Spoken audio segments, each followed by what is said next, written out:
जय श्री राम जय श्री सीताराम हनुमान। कवन सुकाज कठिन जग माही, जो नहीं होहि तात तुम पाही।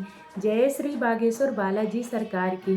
कैसे हैं आप सब? उम्मीद करूँ आप सब बहुत अच्छे होंगे। तो मेरा नाम है सपना और आप सभी का बहुत बहुत स्वागत है, वेलकम है मेरे चैनल में, सपना भक्ति चैनल में। तो आज की वीडियो आप सभी के लिए बहुत ख़ास और इम्पोर्टेंट होने वाली है, क्योंकि आज मैं बताऊंगी कि बहुत से क्वेश्चन आते हैं मेरे वीडियो में कि मैम जब भी बालाजी जाए तो कितने दिनों तक लहसुन प्याज नहीं खाना चाहिए, बागेश्वर बालाजी जाने से पहले कितने दिनों तक बंद करना चाहिए, वहाँ जा कर के कितने परिक्रमा करनी चाहिए, आरती में कैसे शामिल हो, हनुमान चालीसा का पाठ कब करें, और जो अर्जी वाला नारियल होता है उसको कहाँ पे बांधें, कैसे बांधें, दर्शन करने के बाद बांधें या पहले बांधें। तो चलिए आप सभी को एक बार फिर से जय बागेश्वर बालाजी सरकार की। तो आप वीडियो को एंड तक देखिएगा और एक बार वीडियो को लाइक करना, चैनल को सब्सक्राइब कर देना। तो जैसे आप बालाजी के लिए दर्शनों को जाएं, चाहे मेहंदीपुर बालाजी के हों, चाहे बागेश्वर बालाजी के हों, चाहे तिरुपति बालाजी के हों, कहीं के भी बालाजी के आप दर्शन करने जाएं तो इस बात का विशेष ध्यान रखें कि आप अगर नॉनवेज खाते हैं, शराब पीते हैं, लहसुन प्याज खाते हैं, तो आप 11 दिन पहले इन सारी चीज़ों का परित्याग कर दें, तभी आप शुद्ध हो पाएंगे बालाजी के दर्शनों के लिए। अगर आप नॉनवेज नहीं खाते हैं, सिर्फ लहसुन प्याज खाते हैं, तो 7 दिन पहले छोड़ दें लहसुन प्याज खाना। तो क्योंकि ये एक नियम होता है बालाजी दर्शन करने जाने का कि आपको लहसुन प्याज छोड़ना ही पड़ता है। तो ये था कि मतलब कितने दिन पहले लहसुन प्याज छोड़ें, तभी आप पूरी तरह से शुद्ध हो पाते हैं भगवान के दर्शन के लिए। आप कहीं भी मंदिरों में जाएं, तो बांके बिहारी जाएं, कहीं भी जाएं मंदिर के दर्शन के लिए, तो आप संभव हो सके लहसुन प्याज अगर खाते हैं 1 दिन पहले या 2 दिन पहले लहसुन प्याज खाना छोड़ दें तो बहुत अच्छा बात होती है। अगर नहीं छोड़ सकते तो ना छोड़ें, लेकिन अगर बालाजी के दर्शनों के लिए आप जा रहे हैं तो आपको ये नियम ज़रूर करना पड़ेगा, या तो 11 दिन पहले छोड़ दें या 7 दिन पहले छोड़ दें।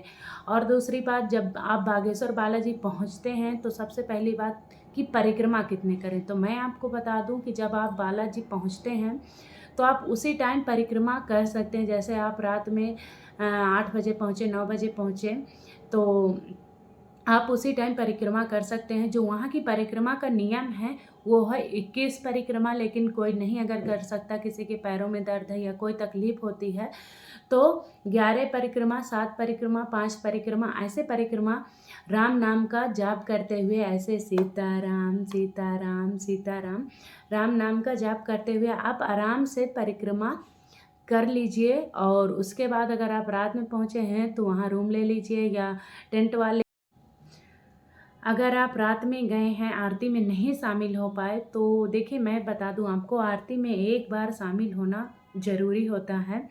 अगर नहीं शामिल हो सकते, नहीं टाइम है, तो आप परिक्रमा करके दर्शन करके, और जो आपकी अर्जी हो, अगर अर्जी का आपको वहाँ नारियल बांध के, तो वो करके आप लौट सकते हैं। नहीं तो अगर आप इस तरीके से जाएं कि या तो शाम की आरती में शामिल हों या फिर सुबह की आरती में शामिल हों, तो जो भी मतलब सुबह की आरती में शामिल होते हैं उसके लिए आपको सबसे पहले करना पड़ेगा कि आप सुबह 4 बजे जग जाएं, और उसके बाद नहा धो करके आप पहुंच जाएं मंदिर में बागेश्वर बालाजी की। अगर आप पहले पहुंच गए हैं, ज़्यादा भीड़ नहीं है, तो लाइन में ना लगें, प्रसाद ले लें, फूल माला ले लें, और आप अपना हनुमान चालीसा का पाठ कहीं पर भी ऊपर बैठ करके दीपक जला के कर सकते हैं। अगर 5 बज चुके हैं तो आप लाइन में लग जाएं, या 4:50 ही हैं, कुछ भी मतलब इतना टाइम है तो आप लाइन में लग जाएं। और जब आप लाइन में लग जाएंगे तो आप आरती में शामिल हो जाएंगे, और उसके बाद दर्शन करिए। और दर्शन करने के बाद फूल माला आपका वहीं पे दर्शन करने के टाइम ले लिया जाएगा, और प्रसाद आपका बाहर चढ़ेगा। तो आप फिर दर्शन करके सन्यासी बाबा के, बागेश्वर बालाजी के दर्शन करके बाहर निकलें, और वहाँ पे बैठ करके बहुत सारे लोग वहाँ पे हनुमान चालीसा का पाठ करते मिलेंगे आपको। धूप और दीपक जला करके बैठ करके 7 बार हनुमान चालीसा का, या 5 बार, 11 बार, जितने आपको हनुमान चालीसा के पाठ करने हैं कर लीजिए। और वहीं पर आप हनुमान चालीसा का पाठ करने के बाद अर्जी वाला नारियल लेते समय आपको एक बात का ध्यान रखना है कि अगर आपकी कोई मनोकामना का नारियल बांधना है, अर्जी लगानी है, तो आपको लाल कपड़े में लेना है और उसमें 5 लौंग या 7 लौंग ऐसे पड़ी हों। और अगर आपको अपनी विवाह का शादी की अर्जी लगानी है तो आपको पीले कपड़े में लेना है। और अगर आपको प्रेत बाधा की ऐसे अर्जी लगानी है तो आपको ब्लैक कपड़े में बंधा हुआ नारियल लेना है।